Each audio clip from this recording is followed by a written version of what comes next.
J'aime bien les différents mouvements architecturaux, mais surtout celui-là. Il y a un côté bien brut, bien angulaire, tu sais, puis ça marche avec la lumière, puis c'est comme un peu mal aimé, là, ces trucs-là. La plupart du monde trouve ça vraiment laid. C'est sûr que, tu sais, si on prend, mettons, le complexe G, c'est brutalisme et c'est ordinaire, là, tu sais. Mais t'en as d'autres, là, que c'est capoté, là. Des espèces de méga masses de béton. Puis moi, je m'en rappelle, quand j'étais flot, j'allais marcher Limoilou sur le bord de la rivière Saint-Charles. Puis, tu sais, dans le temps, ils l'avaient tout bétonné. Puis ça a été bien critiqué par la suite pour toutes sortes de bonnes raisons. Là. Notamment, il y avait plus un Christy de poisson qui vivait là. Mais esthétiquement, c'était trippant, là. C'était futuriste. Je trouvais ça cool en gris. Probablement que ça m'emmerderait énormément de vivre mon quotidien là-dedans, mais moi, j'ai envie de mettre en scène justement des illustrations, des scènes qui se passent dans des décors comme ça. On dirait que je pense que j'avais déjà lu une phrase, c'est comme la tendresse passe toujours mieux entre deux blocs de béton.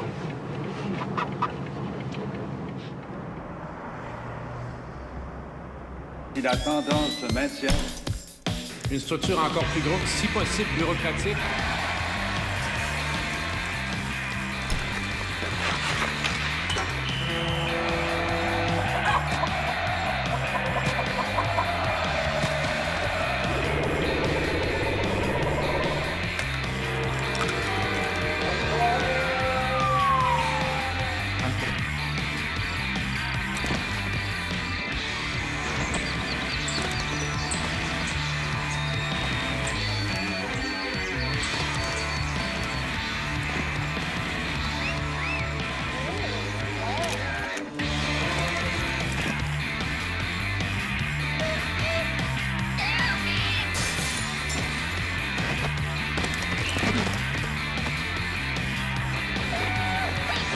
No longer respond to moderate stimulation.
Ça, j'ai appelé ça Mosquito Street, c'est le nom de la rue. Puis c'est un peu mystérieux, on va dire. Mon idée, c'était de faire une série inspirée de la Nouvelle-Orléans, puis un peu de la musique, puis quelque chose de fashion, old school, tu sais. J'aime bien l'esthétique des mariachis puis tout ça. Puis là, en le faisant, là, je m'étais dit, je vais faire plusieurs scènes de coins de rue différents. Sauf que finalement, ce que j'ai eu comme idée, c'est que je vais essayer de continuer la rue sur plusieurs dessins. L'ensemble de ça fait comme une espèce de travelling. C'est comme si tu passais en auto. Tu regardes par la fenêtre puis tu vois toute la scène au même moment de qu'est-ce qui se passe, tu sais. Fait que pour l'instant, il y a ce dessin-là qui va tourner, que je vais exposer, tout ça. Et éventuellement, je vais finir cette série-là. Puis là, tu sais, c'est comme « Ah, c'était ça, l'iguane géant », tu sais. Fait que j'ai déjà mes petites idées là, par rapport à ce que je vais mettre.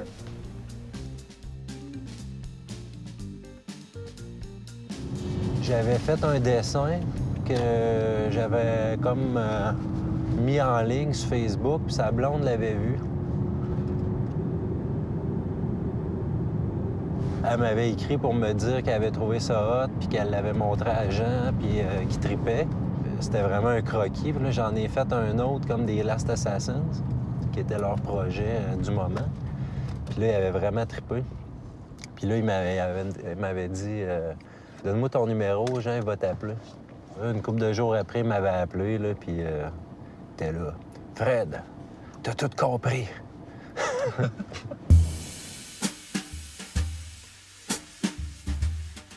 J'aime bien gros le jazz.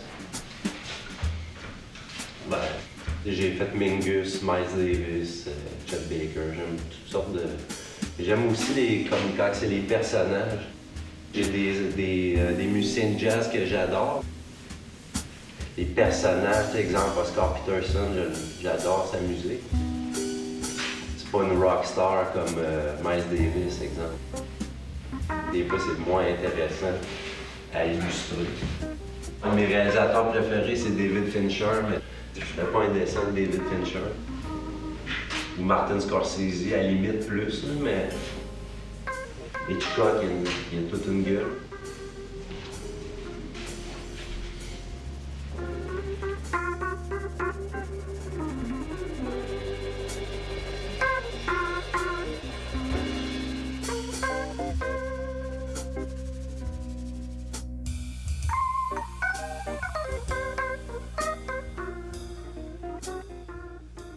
J'aime beaucoup l'art narratif, tu sais, j'aimerais ça raconter des histoires en bande dessinée.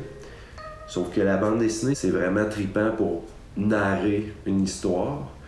Sauf que c'est vraiment long. Puis moi, j'ai surtout envie de faire des tableaux. Fait que je me suis dit qu'en faisant une série où il y avait un aspect narratif, sans que tout soit dit, je pense que j'ai trouvé mon sweet spot là, entre la BD puis les tableaux. Puis toutes mes idées de concepts, de films, puis de bande dessinée que je veux faire, je pourrais les appliquer là-dedans. Fait que pour moi, c'est plus facilement réalisable. Puis ça me permet de vraiment passer du temps sur une série, passer du temps sur un dessin, bien le faire.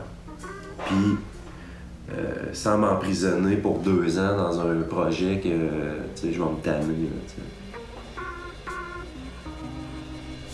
j'ai plusieurs idées de séries comme ça, fait que ça va être comme la première. Mais j'ai aussi Vent d'Ouest, une version alternative, si on veut, de Thelma et Louise. Fait qu'il y a beaucoup de thématiques qui m'intéressent puis qui reviennent souvent comme des fétiches, là, si tu veux. Puis là, j'ai envie de les passer un par un, là, tu sais, pour extérioriser ça, peut-être. Là.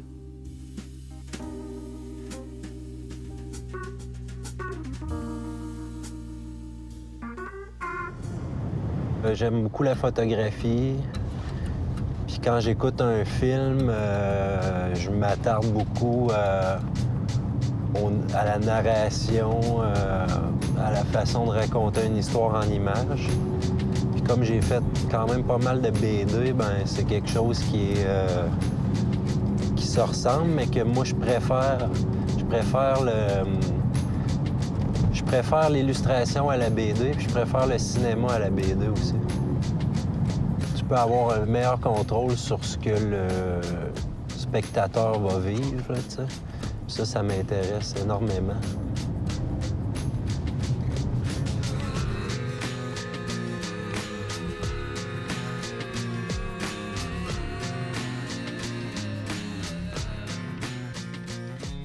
L'idée que je voulais au départ, qui s'est un petit peu transformée là, avec l'idée d'agrandir la rue, puis le Mosquito Street, puis avoir un côté narratif, c'était un petit peu de faire des portraits de coins de rue, de villes, tu sais, un espèce de visage d'Amérique qui n'est pas nécessairement figé dans une époque précise, qui est un petit peu fantasmé, on va dire. Fait que dans le contexte actuel, mais c'est vraiment un coin de rue commercial. Puis là, ben, tu peux t'imaginer un peu le Mardi Gras ou les personnages en noir qui vont vers l'ouest, les personnages en blanc qui vont vers l'est. Puis l'iguane géant, qui est un petit peu un rappel de Godzilla, on va dire, mais tu sais, Nouvelle-Orléans avec les cataclysmes. Fait que j'ai un petit peu importé cette idée-là dans le contexte New Orleans avec un animal que tu peux retrouver. Au début, je voulais faire une espèce d'immense crocodile, un alligator. Finalement, esthétiquement, ça marchait moins bien, juste par rapport à la forme de l'animal, tu sais. Souvent, tu vas avoir un dessinateur qui va travailler pour des agences, il a un style. Puis ce style-là, c'est facile pour les clients parce qu'ils disent « Ah, moi, j'aime ce style-là, fait que fais-moi telle affaire dans ce style-là. » Fait que la personne, là, elle va faire ça toute sa carrière, souvent. Puis c'est sécurisant pour les clients parce qu'ils savent à quoi s'attendre. Mais moi, j'haïs ça, refaire tout le temps les mêmes affaires. Fait que j'ai plusieurs styles en parallèle que j'avance tranquillement.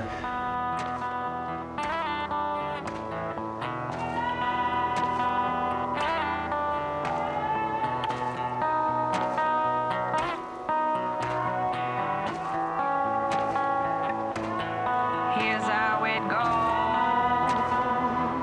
like black flies out the window, cerulean stories ever told about a girl who done soul to soul, about a girl who just wanted to be heard. But nobody gave a damn. She just needed someone to understand. Après avoir travaillé un peu dans des studios, puis fait des contrats, je me suis rendu compte que j'étais pas tant... Je tripais pas tant que ça, moi, à faire ça, tu sais. Il y a des gens pour qui c'est une situation idéale de faire ça, mais moi, dans mon cas, je suis quelqu'un qui... Je suis du type très nerveux, impulsif, fait que moi, il faut que ça change, tu sais. Je peux être très patient à faire un dessin, mais j'ai hâte tout le temps qu'il soit fini, puis je suis tout le temps un peu dans l'urgence, puis une fois qu'il est fait, je peux avoir envie de faire quelque chose de totalement différent, là, tu sais. Fait que c'est pour ça que quand je prends un contrat, pour moi, il faut que ça soit intéressant artistiquement, disons. Avec la rue qui va se compléter, je vais accompagner ça, parce que mon but, ça va être de faire une expo qui va être thématique à ce projet-là. Fait que je veux aussi amener mon trip de faire des portraits de personnages, comme j'ai fait avec des musiciens comme Jimi Hendrix, tout ça, mais là, de faire des portraits de personnages inventés, là, un peu comme des mugshots, là, si on veut.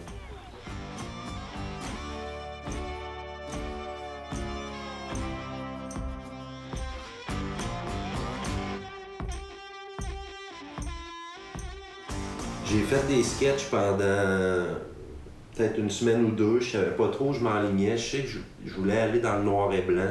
J'avais une idée comme de toréador, de matador, des personnages avec des chapeaux. Puis à un moment donné, j'ai fait un sketch, puis j'ai eu cette idée-là des personnages qui marchent à file indienne, un peu comme style crooner, tu sais. Puis là, c'est là que j'ai eu l'idée de... Et là, je me suis lancé, j'ai dit « Ok, je fais ça ».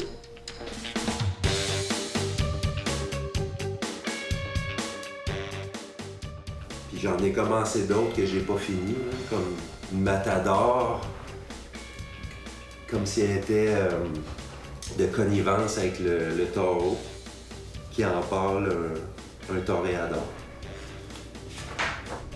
J'ai une idée assez claire de l'esthétisme que je veux travailler.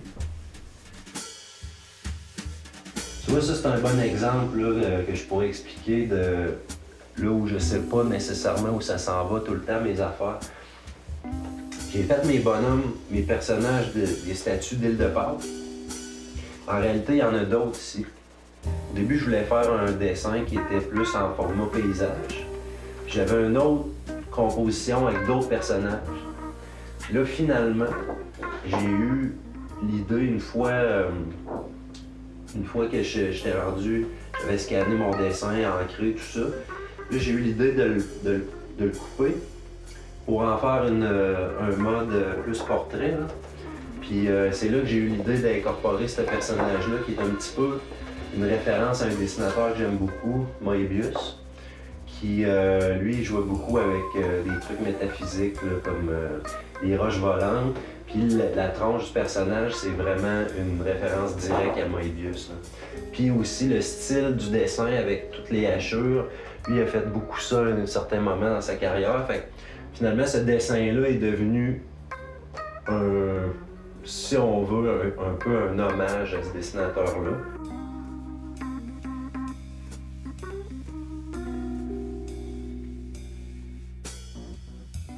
Avec cette illustration-là, je reviens plus un peu sur le genre de dessin que je faisais, si on veut, quand j'ai plus commencé, il y a 12-13 ans. Mais là, avec un dessin beaucoup plus peaufiné, puis une maîtrise technique meilleure. Fait que, tu sais, j'ai disons, le langage est mieux maîtrisé, fait que ça me permet d'être plus précis puis d'être plus expressif là-dedans. J'utilise la peinture dans mes illustrations, mais c'est très rare que je fais une peinture qu'ensuite, tu sais, disons, j'aurais une peinture originale, là. J'en ai très peu. J'en ai une ici que j'ai fait justement quand j'étais déménagé ici, il y a peut-être 5 ans. Tu sais, c'est une des rares, là, disons que c'est vraiment de la peinture au complet. Moi, souvent, je vais passer d'un médium à l'autre. Mon médium de prédilection, c'est le dessin puis l'encre de Chine. Des fois, j'ai des idées après avoir travaillé une partie. Fait que je vais les faire sur d'autres feuilles pour les rescanner et les incorporer. Fait que je travaille un peu en construction, tu sais. Je travaille des fois un peu comme du collage, mais toujours en dessin, tu sais. Puis la seule étape qui est... parce qu'on me demande souvent si mes dessins sont faits à l'ordi. Puis moi, je dessine jamais à l'ordi. Tout ce que je fais à l'ordi, c'est de la manipulation des éléments dans des couches, dans Photoshop, ou parfois de la couleur.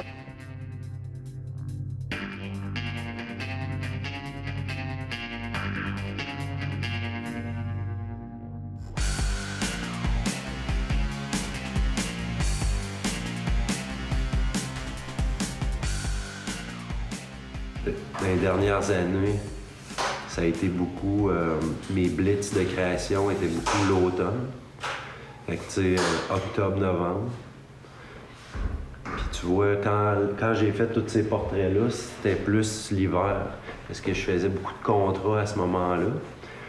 Puis, tu sais, ça tombait mort en janvier. Fait que, tu sais, je faisais comme de la mi-janvier à fin février. Tu sais, mettons...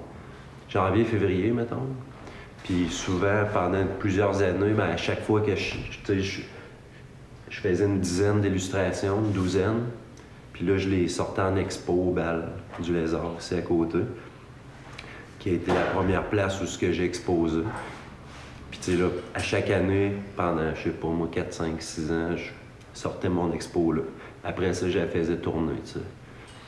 Puis là, j'ai fait ça jusqu'à temps que... Robert Lepage me contacte pour le Dragon Bleu. Puis là, tu vois, ça c'était en 2009. Fait que de 2009 à 2011, j'ai juste fait ça.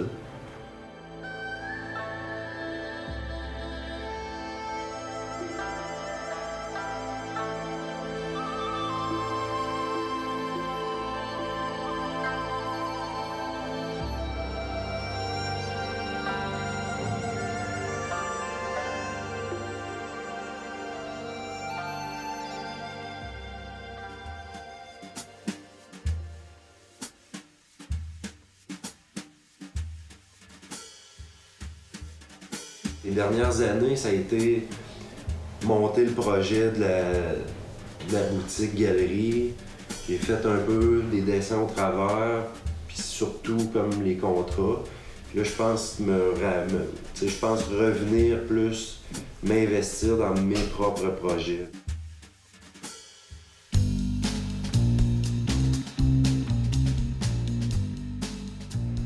Depuis le temps que je fais mes trucs, puis tu sais, bon, je vais en ligne, ou ben je fais des expos dans des bars, ou des fois les gens veulent avoir un truc encadré, puis là ils m'appellent, puis là ils viennent chez nous, tu sais, puis bon, le monde aime bien ça, voir mon univers, mais là ça va être comme transposé ici, fait que moi ça va me permettre de me libérer beaucoup plus, puis de pouvoir plus travailler, pouvoir créer, parce que là, depuis les 2 dernières années, je suis très sollicité, je suis content, c'est le fun, sauf que là, c'est comme je suis devenu plus un vendeur qu'un dessinateur, trop à mon goût en tout cas.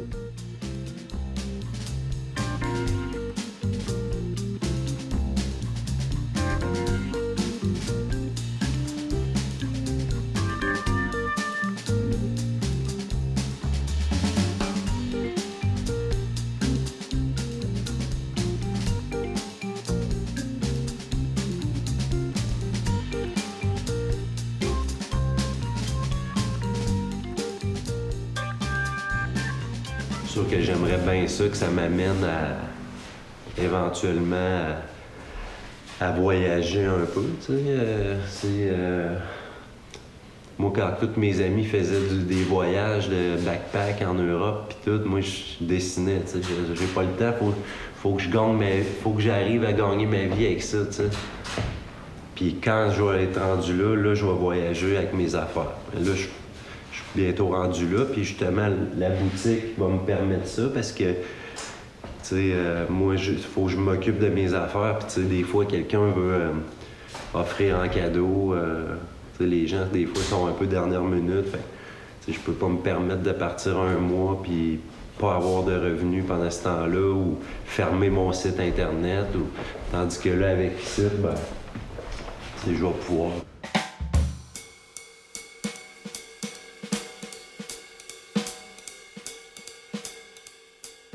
Il me reste du lavis d'aquarelle à faire dessus, noir et blanc, monochrome. Ensuite, je vais le scanner. Puis je vais travailler mes contrastes un peu à l'ordi. Puis je vais l'imprimer, puis ça va être ma série. Au départ, je fais un croquis tout petit qui est comme une composition. Ensuite, ce que je fais, c'est que je me l'agrandis un petit peu plus grand, en bleu pâle. Là, je retravaille mon dessin à l'encre. Je vais définir un peu plus ma composition, puis les détails des personnages, tout ça. Ensuite, je recommence. Fait que je le rescanne. Là, je me le réimprime encore en plus gros.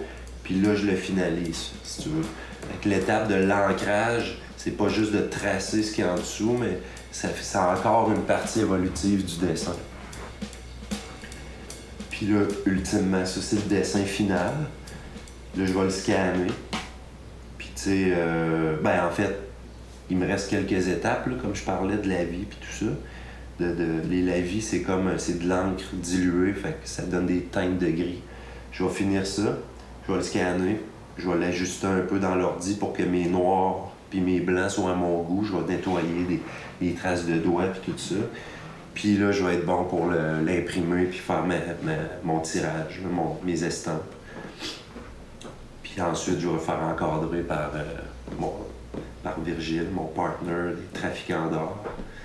Je vais me payer une belle vitre Art Glass sans reflet.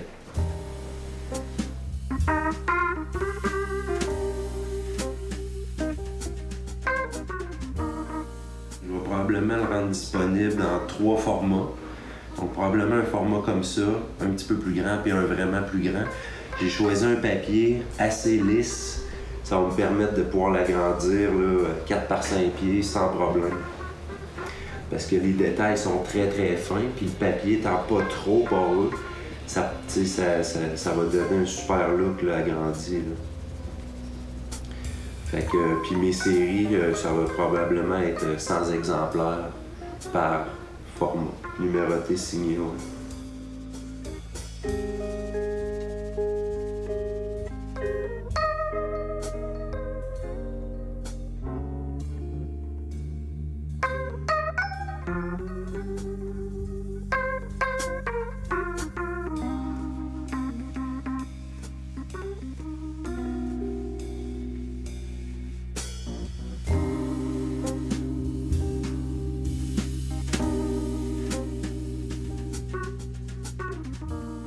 J'essaye de mélanger différentes influences en même temps.